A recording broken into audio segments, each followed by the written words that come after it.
Hello everyone, so welcome to my channel in glam beauties. आज की video में हम सीखेंगे एक बहुत ही न्यू ट्रिक कॉटन की साड़ी को पहनने के लिए, वो भी बिल्कुल परफेक्ट तरीके से। तो चलिए फिर वीडियो को जल्दी से शुरू करते हैं। तो कॉटन की साड़ी ना बहुत तरीके की होती है। कुछ ऐसी होती है जिसमें कि स्टार्च काफ़ी ज़्यादा होती है, इसलिए वो काफ़ी ज़्यादा कड़क होती है। तो ऐसी कड़क साड़ी को ना हम पहन नहीं सकते डायरेक्टली। आपको उसको पहले धोकर उसके स्टार्च को निकालना होता है, तभी आप उसको पहन पाओगे। यहाँ पे जो मेरी कॉटन की साड़ी उसमें ज़्यादा स्टार्च नहीं है, तो इसलिए मैं इसको डायरेक्टली पहनूंगी। साड़ी की जो पल्लू की पार्ट थी उसको मैंने लेफ्ट की तरफ कर दिया है और राइट की तरफ से मैं इसकी इस साइड को टक करना शुरू करूंगी। टक करने से पहले अगर इसके निचला हिस्सा इस तरीके से मुड़ा हुआ है तो आप इसको पहले फ्री कर दीजिए, जैसे मैंने किया है, और फिर अपनी राइट हैंड साइड से इसको टक करना शुरू कीजिए।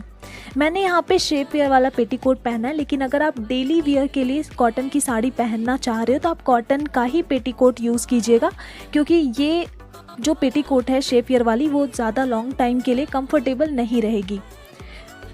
तो यहाँ पे आपने देखा मैंने कैसे अपनी बेसिक राउंड को कंप्लीट किया है।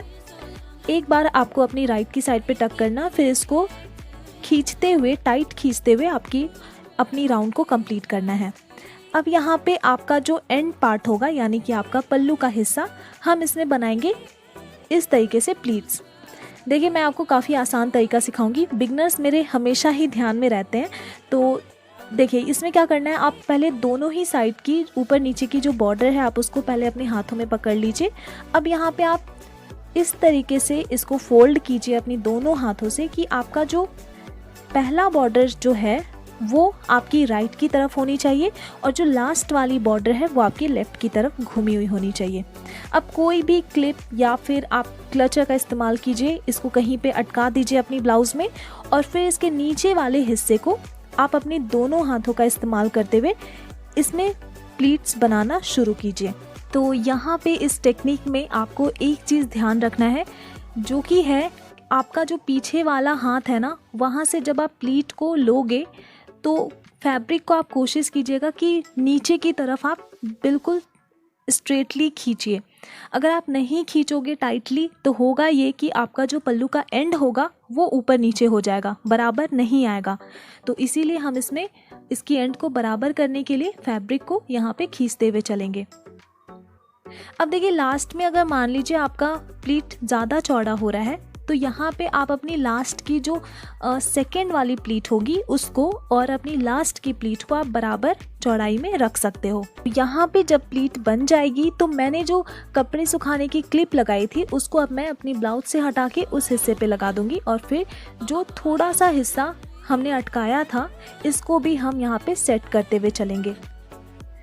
तो यहाँ पे मैंने ना मीडियम साइज से थोड़ा सा कम चौड़ाई की प्लीट्स मैंने बनाई है, तो पतली पतली है। लास्ट वाली जो मेरी प्लीट है ना वो उसको मैंने थोड़ा सा ज़्यादा चौड़ा रखा है, और इसी तरीके से इसी सीक्वेंस में हम आगे की लेंथ को भी पकड़ते हुए चलेंगे। देखिए मैं ना यहाँ पे ज़्यादा लेंथ एक बार में पकड़ने की कोशिश नहीं करूँगी, वरना होगा ये कि जो प्लीट्स मैंने पकड़ा है उसके जगह पे दूसरी तीसरी प्लीट्स बन जाएंगी। तो इसीलिए हम छोटे छोटे स्टेप्स में आगे बढ़ेंगे और लेंथ को इसी तरीके से अरेंजमेंट में अरेंज करते चलेंगे। तो अब आप अपनी चॉइस के हिसाब से जितनी भी लॉन्ग पल्लू लेना चाहो आप उतनी लेंथ को इसी तरीके से प्लीट में अरेंज कर लीजिए।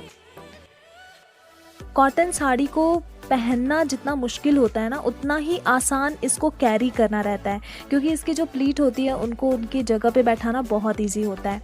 तो इसीलिए जब आप प्लीट्स बना लेते हो तो इसको आप थोड़ा सा मोड़ते हुए अपने हाथों से ज़ोर से प्रेस कर दीजिए। तो इससे क्या होगा कि जितनी भी आपकी प्लीट्स बनी हैं वो अपनी जगह पे परफेक्टली सेट हो जाएंगी, आयरन करने की भी ज़रूरत नहीं पड़ेगी। अब यहाँ पे मैंने क्योंकि पल्लू की लेंथ पहले घुमाया नहीं था, इसलिए अब मैं इसको घुमाकर अपनी लेफ़्ट साइड की शोल्डर पे डाल दूँगी। तो कॉटन और जो सिल्क का जो साड़ी होता है उसमें आप हमेशा याद रखिएगा कि पल्लू की लेंथ लॉन्ग ही रखिएगा, इससे आपकी हाइट कभी दबती नहीं है। और कॉटन की साड़ी में जो आप फुले फुले लगते हो उससे आपकी ना जो हाइट दब जाती है वो आपकी पल्लू मेंटेन कर लेगी। अब देखिए प्लीट की चौड़ाई को देखते हुए मैं अपनी शोल्डर पे इस हिस्से पे रखकर यहाँ पे पिन लगा लूँगी। अब हल्के से आगे की लेंथ को भी हम इसी तरीके से अरेंज करेंगे। तो कंधे पे पिन आपको कहाँ पे लगाना है वो डिसाइड करेगा आपके प्लीट की चौड़ाई। आपके प्लीट की कितनी भी चौड़ाई क्यों ना हो या चाहे कितनी भी पतली क्यों ना हो, आप अपने कंधे की एंड पे ही उसको लगाइएगा। ब्लाउज़ के नेक को आपको नहीं देखना है, ठीक है, आपको उसकी एंड पे लगाना है, अपने शोल्डर के एंड पे। अब देखिए यहाँ पे ना मैं ज़्यादा पिन यूज़ नहीं करना चाहती, इसलिए मैं यहाँ पे क्लिप, साड़ी क्लिप यूज़ कर रही हूँ। और इसको मैंने जहाँ पे सेफ्टी पिन लगाया है हल्का सा डिस्टेंस रखते हुए मैं यहाँ पे लगा रही हूँ ये क्लिप। अब यहाँ पे हम ये ऊपर वाली बॉर्डर को जब घुमाएंगे तो साइड में जो हमारी प्लीट्स आती हैं हम इसको पहले ही सेट करेंगे। देखिए कॉटन की जो साड़ी होती है ना उसमें क्रीज बहुत जल्दी पकड़ती हैं, तो आप जैसे इस साड़ी को घुमाओगे ना वैसे ही ये आपकी बॉडी के हिसाब से बैठती चली जाएंगी। तो इसीलिए प्लीट्स आप ध्यान में रखिएगा और जिधर जिधर भी साड़ी आपकी मूव हो रही है बस वहीं आप इसको लेते हुए चलिए। अब यहाँ पे हम ज़्यादा फैब्रिक टाइट नहीं करेंगे वरना हमारा जो हिप साइड का एरिया होगा वो ज़्यादा टाइट हो जाएगा। तो हम यहाँ पे अपने बॉर्डर को ठीक अपनी नेवल से क्रॉस करते हुए ठीक सेंटर पे लाएंगे इस बॉर्डर को, और फिर बॉर्डर से आगे वाली फैब्रिक को पकड़ेंगे और टोटल 3 प्लीट्स ही हम उठाएंगे, इससे ज़्यादा नहीं।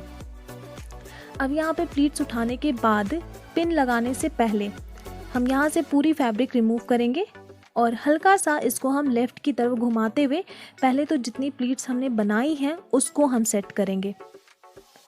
ये देखें,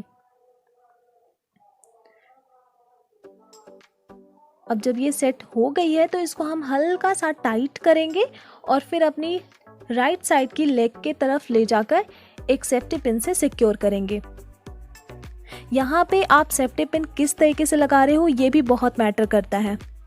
सेफ्टी पिन को हमेशा आप नीचे से ऊपर की डायरेक्शन में ही लगाओगे और कोशिश करोगे कि बार बार आप उसमें अपनी फैब्रिक को ले लें ताकि जितनी भी यहाँ पे प्लीट्स आई हैं वो टाइटली अपनी एक जगह पे सेट हो जाए। चलिए अब हमने अपनी 80% ड्रेपिंग कंप्लीट कर चुकी है। जो हमारा बचा है वो हमारा सेंटर पार्ट है। सेंटर पार्ट के लिए देखिए मैं ये वाला तरीका यूज़ करूँगी प्लीट्स बनाने का। अपने दोनों ही हाथों का इस्तेमाल करते हुए हम यहाँ पे प्लीट्स अरेंज करेंगे। देखिए यहाँ पे आपको ना कोई अनुमान लगाने की ज़रूरत नहीं है। आप एक बार अपनी राइट की साइड पे एक सिंगल प्लीट बना लीजिए और उस हिसाब से आप आगे की फैब्रिक को मोड़ते हुए चलिए।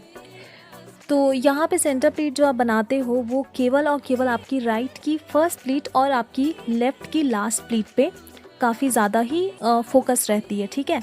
तो इसी लास्ट की जो आप लेफ़्ट वाली लास्ट की प्लीट उठाओगे तो आप कोशिश करोगे कि ज़्यादा खिंचाव आपकी पिन पे ना पड़े।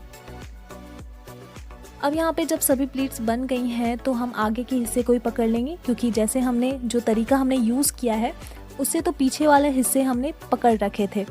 अब आगे के हिस्से को भी हम छोटा सा बीच में गैप देते हुए एक बराबर पकड़ लेंगे। राइट की जो फर्स्ट प्लीट रहेगी हमारी, हम उसको इस तरीके से पकड़ेंगे कि वो और सभी प्लीट की तुलना में थोड़ी सी ज़्यादा चौड़ी हो जाए और सभी प्लीट के बराबर लेफ़्ट की तरफ मुड़ जाए। ये देखें मैंने जैसे अरेंज किया हुआ है ना, ठीक इसी तरीके से आपको ही पकड़ना है सामने की तरफ से। और अब पीछे वाली जो प्लीट्स हमने एक बराबर रखी थी इसको भी हम एक बराबर कर देंगे। देखिए जब आप सेंटर की प्लीट उठाओगे ना, सामने की हिस्से को जब आप पकड़ोगे तो पीछे का कुछ ना कुछ हिस्सा खिसक जाएगा अपनी जगह से, तो उसको आपको ध्यान में रखना है। अब देखिए हमने ऊपर के हिस्से को तो पकड़ लिया है लेकिन नीचे ये बॉर्डर तक जाते हुए बिल्कुल ही उलझ गई है, तो हमें इसको सुलझाना है और इसको अच्छी तरीके से परफेक्टली सेट करना है। देखिए यहाँ पे सेट करने का क्या तरीका है, थोड़ी से डिस्टेंस पकड़ कर हम नीचे वाली बॉर्डर तक जाएंगे, ठीक वैसे ही जैसे हमने अपने पल्लू की प्लीट्स के साथ किया था। अब हम हर एक प्लीट को अपनी लेफ़्ट साइड की डायरेक्शन की तरफ घुमा देंगे और फिर उसी तरफ घुमा कर अपने हाथों से प्रेस कर देंगे। एक बार जब आप अपनी प्लीट्स की सेटिंग से सेटिस्फाई हो जाती हैं तो फिर आप अपनी प्लीट्स को अपनी लेफ़्ट की तरफ ही घुमाते हुए इसको नीचे की तरफ सरका दीजिए। जैसे कि यहाँ पे आप देख सकते हो कि प्लीट्स जो है वो नीचे की तरफ जाकर ना जो साड़ी हम फोल्ड करते हैं उसकी क्रीज लाइन आ जाती है, जिसकी वजह से हमारी जो सेंटर प्लीट्स होती हैं उनको बैठाने में थोड़ा सा प्रॉब्लम होता है। तो एक बार जब आप फुली सेटिस्फाई हो जाएं कि हाँ अब आपका प्लीट अच्छे से अरेंज हो गया है, तो आप इसको नीचे की तरफ ऐसे धीरे धीरे करके छोड़ दीजिए। चलिए हमारे नीचे की तरफ जितने भी हमने प्लीट्स बनाए थे वो अपनी क्रीज लाइन में आ गई हैं। अब हम इसको टक करने का तरीका यहाँ पे देखेंगे। सेंटर प्लीट टक करने से पहले हमारा जो लेफ्ट का फर्स्ट प्लीट है उसको हम अपनी बेली बटन के पास रखेंगे, यानी कि अपनी नेवल के पास लाएंगे और उस हिसाब से देखते हुए हर एक प्लीट को हम उसकी जगह पे सेट करेंगे। एंड देन यहाँ पे हम अपनी सांस को अंदर की तरफ इनहेल करके पेट को हल्का सा अंदर की तरफ करेंगे और फिर इस फैब्रिक को अंदर की तरफ टक कर देंगे। देखिए यहाँ पे मैंने ना सेंटर प्लीट जब मैं बना रही थी तो एक चीज़ मैंने आपको बताना भूल गई कि यहाँ पे जो प्लीट्स आपकी रहेंगी वो थोड़ी सी ज़्यादा चौड़ी रहेंगी। अगर आपका लेंथ ज़्यादा है तो चौड़े चौड़े प्लीट्स बनाइए, पतली प्लीट्स आपकी बेली को और ज़्यादा फुला देगी, तो इसलिए आपको इस चीज़ का ध्यान रखना है। एक बार जब आपकी इस कॉटन की साड़ी में स्पेशली जब आपकी ड्रेपिंग कंप्लीट हो जाती है तो आप अपनी इस पीछे वाली लेंथ को भी ना एक बार ध्यान से आप देख लीजिए। अगर इसको आपको दिख रहा है कि ये इसकी लेंथ थोड़ी सी कम हो गई है या साड़ी ऊपर से थोड़ी सी छोटी लग रही है तो आप इसको बाद में भी इस तरीके से नीचे की तरफ खींच सकते हो। अब यहाँ पे आपकी पूरी ड्रेपिंग हो चुकी है कंप्लीट। अब जो आपका थोड़ी बहुत प्लीट्स की सेटिंग रह गई है उसको आप लास्ट में भी कर सकते हो। जैसे कि यहाँ पे आपको दिख रहा होगा फ्रंट में जितने भी प्लीट्स हैं उनके बीच में ना एक अलग सी लाइन आ गई है, तो इसीलिए हम इसको भी बाद में सेट कर सकते हैं। तो इन छोटी छोटी बातों का ध्यान रखते हुए जब आप अपनी पूरी ड्रेपिंग कंप्लीट करोगे तो आपका फाइनल लुक कुछ इस तरीके का होगा। सो आई होप जो भी बिगनर्स हैं उनको काफ़ी हेल्प मिली होगी इस वीडियो से। मैं अब मिलती हूँ अपनी अगली नेक्स्ट वीडियो में। So till then take care and bye.